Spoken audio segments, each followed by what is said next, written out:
সন্তান দিয়ে যখন আশা করেন, আশাজন করেন, এটাকে জিজ্ঞাসা করেন বাবা আমি যে মারা যাবো আপনার দোয়াটা বলো। আরে কপাল পোড়া, যদি বাবা শেষ দোয়াটাও যদি সন্তান না করতে পারে, এই সন্তান দিয়ে আপনার লাভ কি? যে সন্তান আপনার শেষ জীবনের শেষ সময় মাটির ভিতরে রাখবে, এই সময় আপনার দোয়াটা করে না, এই সন্তান দিয়ে আপনার কি হবে?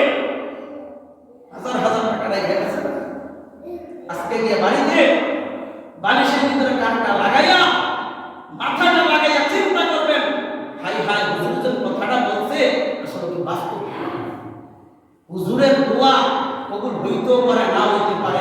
সন্তানের দোয়া আল্লাহর আরশ পর্যন্ত পৌঁছে, আর ওই সন্তান যদি দোয়াই না পারে তাহলে কোন আরশে যাবে? এটা কান লাগাইয়া বালিশে সবার, কিন্তু সন্তানের জন্য কোটি কোটি টাকা রাখা যায়, রাখি না? আমার কথা বুঝতেছেন? যা করতেছেন আপনার কষ্ট, হারাম হোক হারাম হোক, যা করতেছেন সব কাদের জন্য? ফ্যামিলি, সন্তান, ঠিক কিনা? কিন্তু আপনার শেষ বিদায়ের দোয়া আল্লাহুম্মা ফিরলি হাইয়িনা ওয়া মাইয়িতিনা ওয়া শাহিদিনা ওয়া গায়িবিনা ওয়া সাগীরিনা ওয়া কাবীরিনা ওয়া যাকারিনা ওয়া উনসানা আল্লাহুম্মা মান আহইতাহু মিন্না ফাআহইহি আলাল ইসলাম ওয়া মান তাওয়াফাইতাহু মিন্না ফাতাওয়াফাহু আলাল ঈমান। এটা কিসের দোয়া? হ্যাঁ, জানাজার শেষের দোয়া, ঠিক না?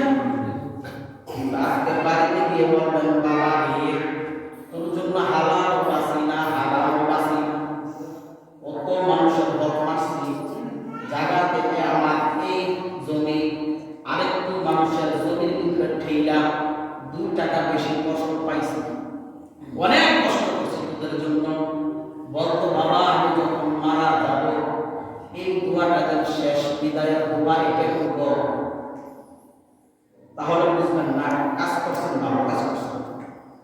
আর যদি সন্তান না পারে, ওর কখন করছে তোর সন্তানেরও করছে, মনে রাখ এই সন্তান দিয়া তুই কাল কিয়ামতের ময়দানে জান্নাতে যাবি, কখনো না এই সন্তান তোকে লাথি দিয়া জাহান্নামে দিবে।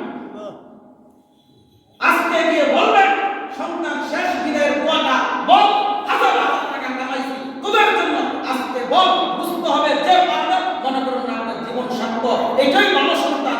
আর যদি না পারে বুঝবেন এটাই আপনার জন্য কাল কিয়ামতের ময়দানে এই সন্তান বলবে আল্লাহ আমার এই বাবা শিক্ষা দেয় না, আমাকে কোরআন শেখায় না, আমাকে এই শেষ দোয়াটা শেখায় না, আল্লাহ আমি কি একাই জাহান্নামে যাব?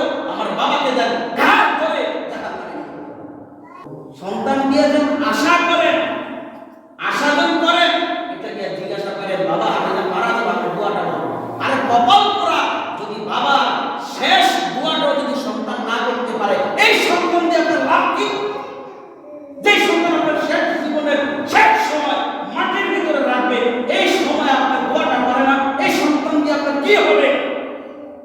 হাজার হাজার টাকা রেখে গেছে, আজকে গিয়ে বাড়িতে বালিশের ভিতরে কানটা লাগাইয়া মাথাটা লাগাইয়া চিন্তা করবেন, হাই হাই হুজুর কথাটা বলছে আসলে কি বাস্তব? হুজুরের দোয়া কবুল হইতেও পারে, না হইতে পারে। সন্তানের দোয়া আল্লাহর আরশ পর্যন্ত পৌঁছে, আর ওই সন্তান যদি দোয়াই না পারে তাহলে কোন আরশে যাবে? এটা কান লাগাইয়া বালিশে হারাম আছে, সুদ খাইছি, ঘুষ খাইছি, সব করছি, ফ্যামিলিতে চালাইছি, ভবিষ্যতের লিগে কত টাকা রাখা গেছি, সম্পদ রাখা গেছি, আজকে সন্তান আমার দোয়াটাও জানেন না। তাহলে আপনার মতন কপাল পোড়া বাবা আর কেউ নেই। আল্লাহ পাক আমাদের সন্তানদেরকে যেরকম তাদের ভবিষ্যৎ বুঝি, আমাদেরও